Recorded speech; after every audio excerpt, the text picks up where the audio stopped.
Hello friends, welcome to Creative Medicine. In this lecture, we will learn about. Hello friends, let us now learn some important points about leg calf perthes disease. So what is this leg calf perthes disease? This leg calf perthes disease, here it is actually an osteochondritis of the proximal femoral epiphysis. So this is the femur. There is osteochondritis, that is there is an cartilaginous inflammation is seen. So there is osteochondritis of the proximal femoral epiphysis is seen. So because of this, what are the main causes? The main cause is unknown, but it can be due to trauma, or it can be due to smoking, then it can be due to hereditary factors or coagulopathies or type 2 collagenopathies, or it can be due to hyperactivity. Okay, hyperactivity. So it can be due to trauma. Actually trauma is the most common cause, or it can be due to smoking, hypercoagulability, collagenous type 2, or it can be due to hereditary factors. Then we have hyperactivity. In all these cases you will see leg calf perthes disease. Next, the important thing is clinical presentation. It is most commonly seen in males followed by females. Even here there is a restriction or limitation in abduction, and internal rotation is limited in this patient. So as a result, the patient attitude, if you see, the attitude of the patient will be adduction with external rotation is the attitude of the patient. Here the patient will have limp, and this leg calf perthes disease, it is actually an osteochondritis. So it is a painful limp is present, and the patient will have pain and he starts limping. Okay, and this here actually, if you go to the history, the patient will have a history of fall followed by pain in the groin region and in the hip region. Later few days the patient starts developing limp. Okay, so the patient will have antalgic gait or Trendelenburg gait can be seen. One important thing in this patient is the stages. Okay, so one more important thing before going to stages, if the duration of the disease is shorter duration, then the patient will have better results. Always remember, here the shorter the duration, the better will be the results. So we have some classification systems for this leg calf perthes disease, like you have Cateral classification system, we have lateral pillar classification system, and Salter-Thomas classification system.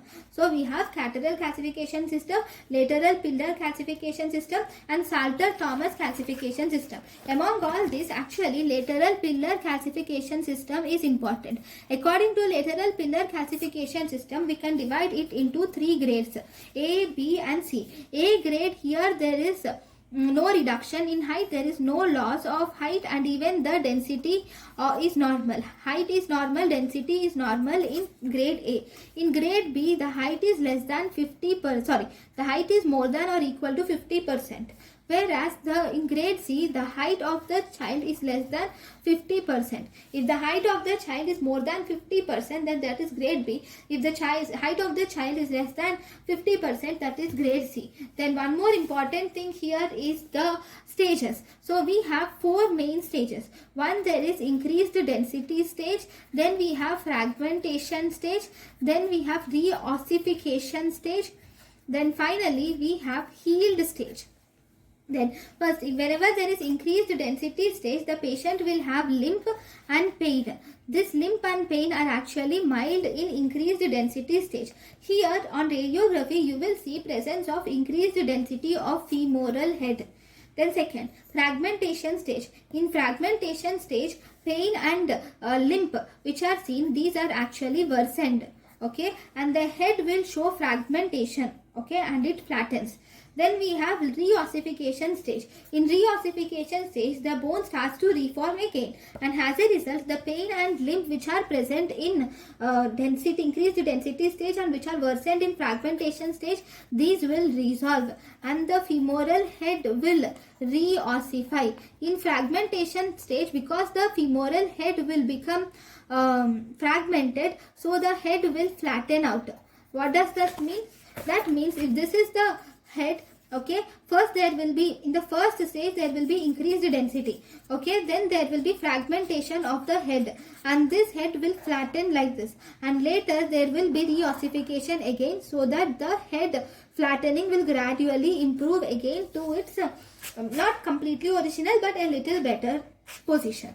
And finally there is healed stage. In healed stage there can be sometimes limp, but there won't be any pain. Pain is completely resolved, and there will be only osteochondrotic lesion can be developed in this stage. So these are the stages of the leg calf perthes disease. Now if you see the X-ray, on X-ray you will see a sign which is called as sagging rope sign is seen in the X-ray, where you will see a dense line is seen across the intertrochanteric line. So if you see here, you will have intertrochanteric line. So this intertrochanteric line, here you will see dense sclerotic line at the intertrochanteric line, and this looks like a rope which is going downwards, so it gives a sagging rope appearance. And MRI is actually the accurate imaging modality. CT is not useful. Then you can do technetium 99M bone scan can be done, especially for early stages it is more sensitive.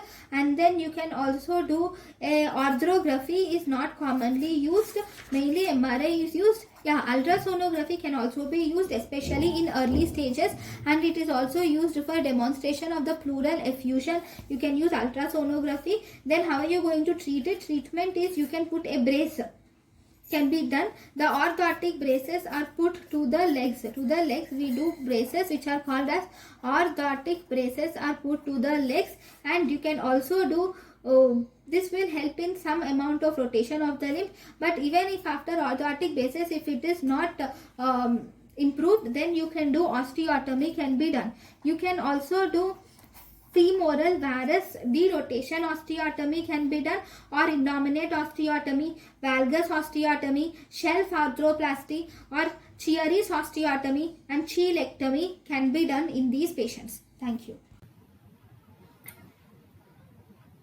Thank you, and thank you for watching.